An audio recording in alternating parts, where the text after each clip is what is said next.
Hello and welcome back to my channel, or shall I say 안녕하세요, because as said by the title, probably the next language I'm going to be looking at to learning, at least to some degree, is going to be Korean. Why am I going to be learning Korean? Simply in about 9 months from now I'm going to be going to Seoul in South Korea, as well as maybe Busan and Daegu and some other cities in South Korea.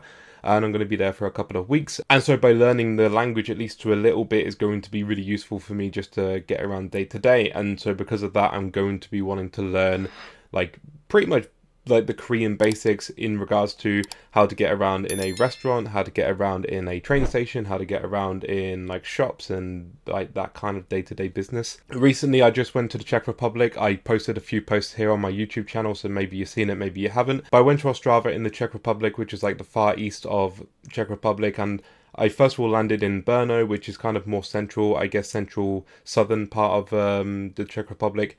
And what I found was that in areas where people don't speak English, such as the majority of Brno, I was kind of struggling to get by because I was only speaking whatever Czech I knew, which I only gave myself 1 week to learn whatever Czech I could, because I thought with my knowledge of Polish I could learn Czech kind of easier, and I couldn't. And so when I went to the Czech Republic, I kind of struggled a little bit, but it was like a really fun time. At the same time, when I was there and I was struggling and I was thinking, these are the sentences that I should have learned before coming here, I decided to note them down onto my phone. And so I have a few certain sentences, and what I realized was that, you know, in a typical textbook, which will be like, oh, here are the words and phrases that you want to learn in order to go to the doctors and at the train station, and, you know, all those typical things which are kind of a little bit boring to learn in a language, but you know, you kind of think like this isn't really that useful, etc., etc. I normally kind of take the mick out of them, or like grammar books for having that kind of thing. I realized that actually some of those sentences and phrases could have actually really come into use for me when I was in Brno, especially before I ended up in Ostrava meeting friends of mine who could then speak the language. So things such as which platform is my train on, or like here's my ticket, you know, that kind of thing, just on a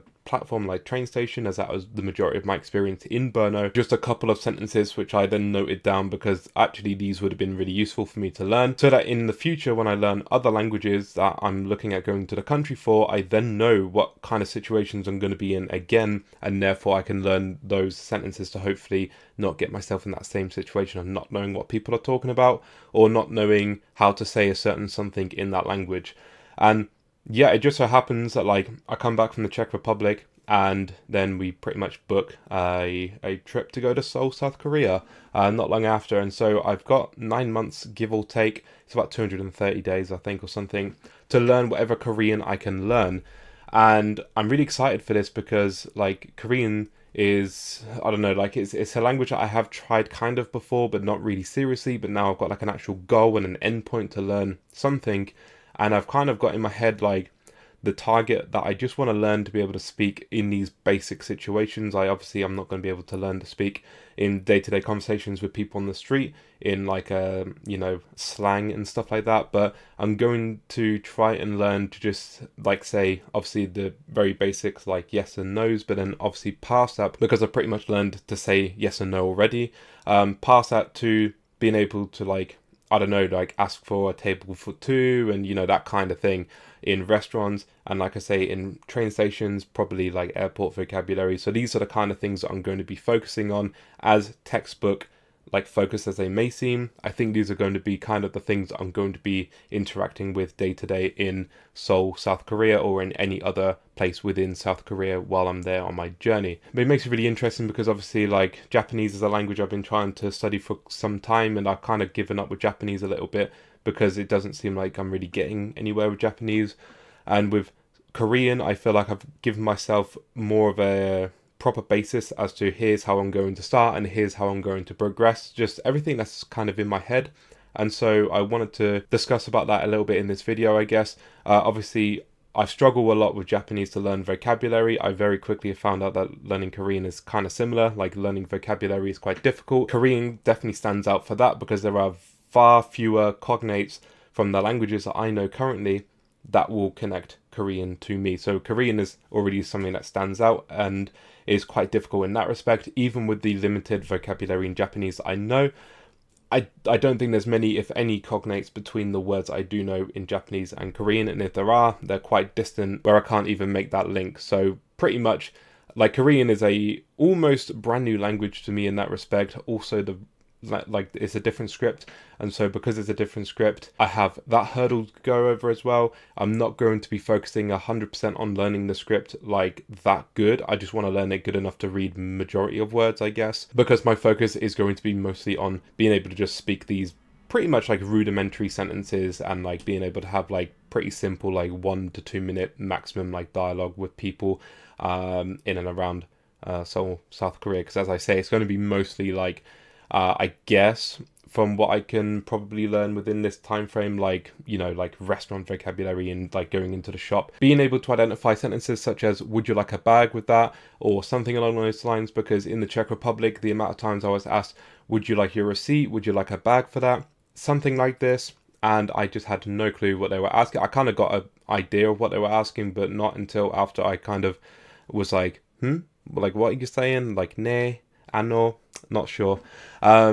So I was kind of guessing sometimes my responses, and luckily, like I say, I was with some friends who knew how to speak the language, so that definitely did help. But obviously, I want to try and be as dependent as possible, you know, being someone who enjoys learning other languages. So yeah, like I'm just starting off at the moment doing like word of the day, so really like minimum base level will be to like find a word of the day and pretty much just focus on that word and try and learn that word for that day. So far, words that I've learned are, if I can remember off the top of my head, sarang, which means love, chingu, which means friend, and henbokhada, which means happy, and I've forgotten my word for today. It's gamsa, I think, which means thanks. And I think gamsa something else, like a polite ending, which then makes it more like a thank you or something maybe. So I'm just learning Korean words one by one each day, because when it's like so difficult for me to try and retain the information, I think really bringing it down to as rudimentary as possible and just focusing on one word and trying to learn that word for that day is like probably going to be the best course of action for me at the beginning. And at the same time, I am doing reading on Link, but I'm pretty much doing like a very short amount at a time. I'm not like overloading myself. I'm just doing like one mini story at a time, and I'm kind of repeating that same mini story for the 5-6 days until I get more used to the words within that story, then move on to the next one, so then move on to story 2, and kind of rinse and repeat that, as opposed to what I normally do on Link, which is to pretty much blast through all 60 of them and then go over the first like 5 and then over the next 5 or something along those lines.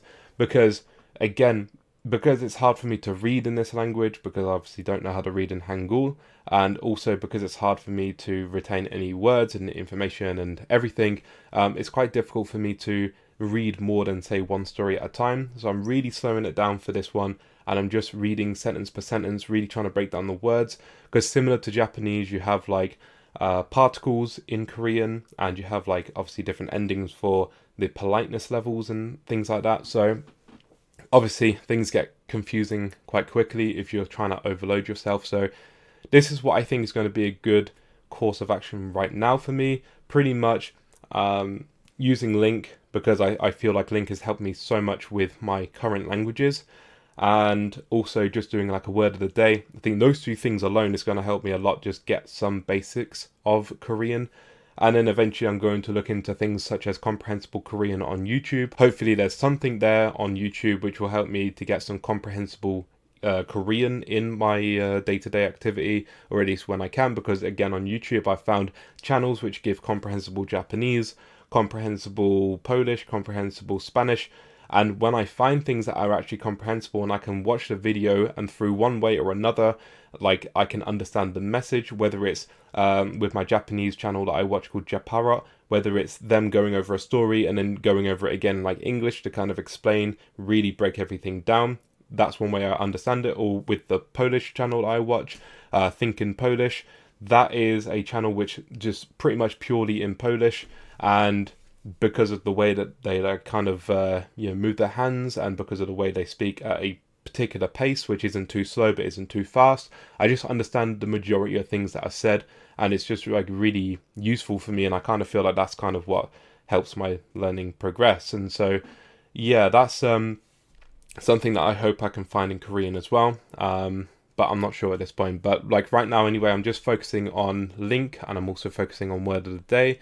And I may also try and use Pimsleur while I'm trying to study a brand new language. I've always been wanting to try Pimsleur, especially, trying to do like an app review on this channel of the app itself, because I've never actually used Pimsleur past like the first 30-minute like lesson or whatever.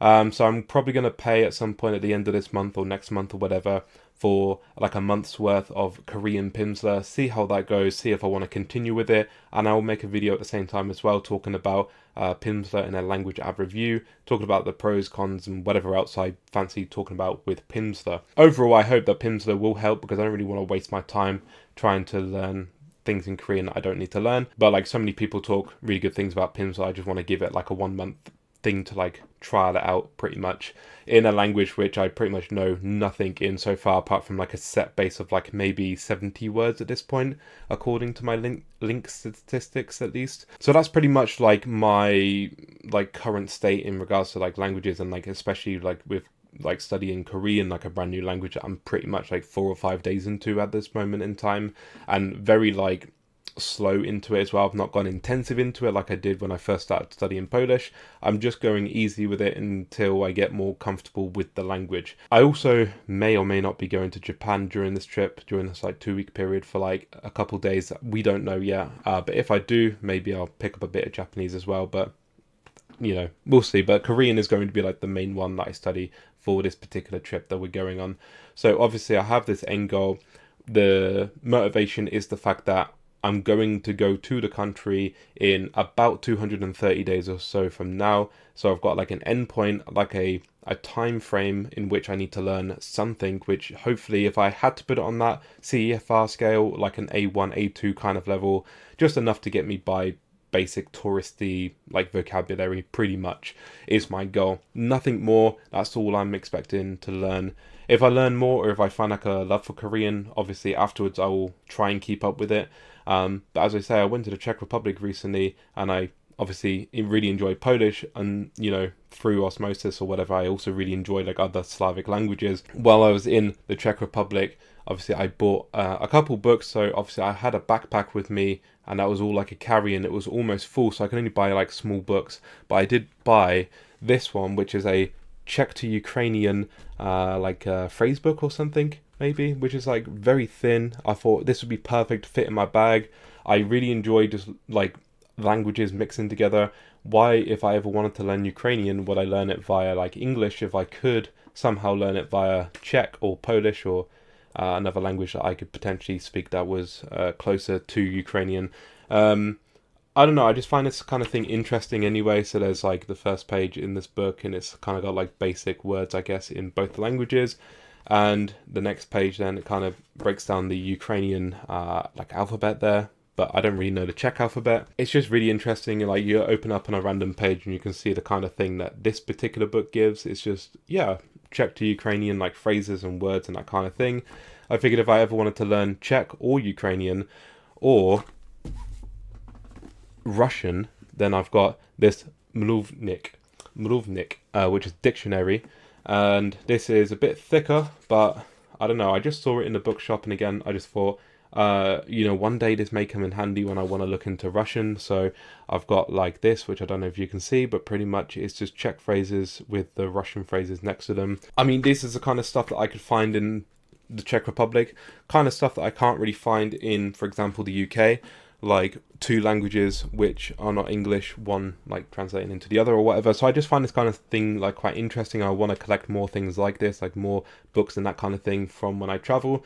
And so when I was there, they were also fairly priced as well, as in quite cheap. So I just figured, like, why wouldn't I buy these kind of things which I'm quite interested in? And so I got these as well. And then I ended up flying home from Poland, from the city of Katowice. I had about 4 hours in Katowice, but I was extremely tired when I was there. I had 2 hours sleep after an entire night of drinking when I was up until 7 a.m. and I had to wake up at 9, whatever. So I went to Katowice. Unfortunately, I was extremely tired, as I say. Unfortunately, as well, it was on a Sunday, so there wasn't an awful lot to check out. So I feel like I need to go back someday to Katowice, but I really enjoyed the city. I had my fair time to like look around all the different shops and stuff, and mostly that was open with like Żabkas, and also like this, I don't know how to describe it. It's like you have the train station, and next to it there was kind of this like shopping mall or something, and within there was a shop which sold this book. And I just thought like it's not really something I would normally buy, but I just wanted something in Polish that was kind of a casual read, I guess. And this one, I opened it up quickly. It has the best like articles from the last 13 years or something like that, I think that says. And like every page, it just seems like it has something which is like of like interest, whether it's science, whether it's space, whether it's like, you know, whatever, like things that I find like genuinely interesting. And if I just open it up on like this page, for example, like this one's quite a lengthy one, but you kind of get an idea. Like it's just bite-sized Polish articles, so like I can read this on a 10-minute period when I'm like free for 10 minutes here. We've got like dictators and bit of history and stuff like that, which again I quite enjoy, and it's all in Polish as well. So I figured I'll get myself whatever Polish material I could, and like pretty much, oh, here's another one of like science, and you've got like DNA and stuff like that. So this is pretty much just an easy to read, like whenever I can be bothered, I'll pick this up and like read an article in Polish. And so I just pick up this magazine in Polish, and like that's pretty much all I could fit in my bag at that point. I also had like a few like gifts and stuff for people. My bag was absolutely rammed, so I couldn't fit any other books. If I had it my way, I would have bought many other books in both Czech and Polish, and possibly in other languages as well. There was loads of books in the airport, but I couldn't fit any of them in my bag, and so the airliner wouldn't let me on the airplane if I had stuff outside my bag, because I didn't pay extra luggage because I didn't want to pay more money for them. So hopefully I'll be able to go back to Poland somewhat soon, so I can explore more bookshops on a day that isn't a Sunday, and also find like Czech to Polish books maybe, or like Polish to Ukrainian books or something like that, because that kind of thing again does interest me. And I do have it in mind that one day in the future I would like to learn Ukrainian, possibly even before Russian, because Ukrainian interests me more at this point, although Russian is more widespread and spoken. So I'm not really sure at the moment, but like both languages I certainly want to like look into and learn. Partly why I started to learn Cyrillic like some months ago, just to like get used to reading Cyrillic, so that it's like not so foreign to me when it comes to me learning either or language. Or I may even look into learning like Bulgarian or some other language which uses Cyrillic. I'm not sure, but I just wanted to like build up my repertoire of books. And as I say, I just enjoy collecting different reading materials in different languages. And it's nothing new. I have books in, I think at this point, like 11 or 12 different languages, including like Welsh, Ukrainian, Japanese, you know, like the list goes on. I just enjoy collecting books. It's like, I think most language learners who are like serious about it kind of just like to do the same thing. And yeah, I don't know, it's just something I enjoy. Poland was a really great place. As I say, I really wish it wasn't on a Sunday, and I really wish I had more sleep and also more time in Katowice itself, but also just in Poland in general. It was the first time I visited Poland since I started learning Polish 3.5 years ago. And it was like really like a good feeling for me to get around and be able to understand a lot more then than I could when I previously visited in the September just before I started learning Polish, when I didn't know really anything in Polish. So it was a really good feeling to actually walk around, read billboards, and start to kind of absorb more Polish language from like day-to-day usage of words that I used just all around you. And I just figured like if I lived here, I actually could learn like so much more Polish, because I'd just be living the language and I'd just be in it like every single day. But as it stands, obviously I don't live there, and so I have to continue doing my day-to-day study. That's pretty much it from my trip in the Czech Republic, and also my one day in Katowice, which pretty much like 4-hour visit in Katowice, and also like my upcoming trip so far to South Korea, where I'm going to be learning some form of Korean in order to help me get by. Other than that, I hope to get back to uploading. I haven't really been uploading much recently because I've just been like super busy, and like life gets in the way. There's been a ton of things, some good, some bad, and so like everything just kind of gets in the way, and sometimes you just need to take like a break from like uploading YouTube videos, because doing this and recording and editing and uploading, it takes a long time. It also just takes a lot of like energy to do it and everything. So yeah, I just kind of needed to take a step back, and occasionally I do, because my channel is like smaller. It's not so much of a drastic thing to do. Like at the moment, I'm trying to like look for a new job, and so that's in itself taken up like loads of like time and stuff for me, and it's kind of also a little bit stressful, because like I try and get like a new job and I'm not successful or whatever, and it's at times like this where I wish like, oh, YouTube, or I wish that YouTube was like kind of a thing for me, but obviously it's not. But it's just kind of like, oh, if it was, that would have saved me like so much headache and aggro or whatever at the moment. But with all that out of the way anyway, because I'm just rambling at this point, thank you guys so much for watching. I appreciate if you have watched this whole video. I don't think people normally do, because I don't know, it's not that interesting. But yeah, that's pretty much it for anyone who was interested in like an update on like where I'm at currently. Also, I went to Vegas. I didn't even mention that. I'm not even sure if I made a video since I went to Vegas or since I come back. But yeah, went to Vegas. That was a great time as well. 8 days in Vegas. Nothing really to say about that other than just great holiday. Yeah, just for anyone who's like interested in like the updates, because obviously I haven't made a video in like, I just went from like one video a week every Saturday to like nothing, and it's kind of like, I don't really like to do that, but like when I have to like stop and just take a step back, it's very easy to stop uploading and then just to continue not uploading, and like kind of not forget, but like kind of just put YouTube to the side.